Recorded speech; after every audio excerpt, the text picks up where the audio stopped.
इब्तिदा है रब जलील के बाबरकत नाम से, जो दिलों में छुपे भेद खूब जानता है। तमाम देखने और सुनने वालों को आपकी मेज़बान नादिया खान का सलाम। आइए सुनते हैं नंबरदार राजा सरफराज कियानी साहिब का नंबरदार बरादरी के लिए पैगाम। अस्सलाम वालेकुम जनाब, इज़्ज़त माब काबिल एहतराम जनरल सेक्रेटरी तहसील पिंड दादन खान, जिला झेलम, पिंडी डिवीज़न।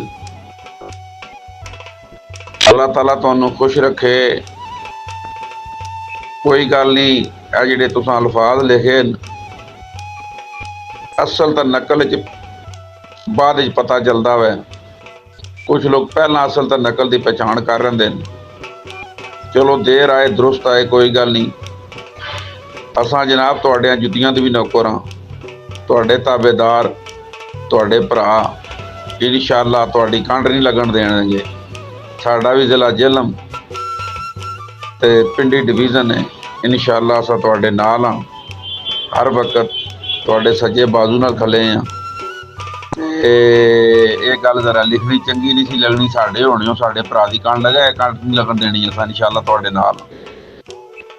बहुत शुक्रिया जनाब, अल्लाह खुश रखे।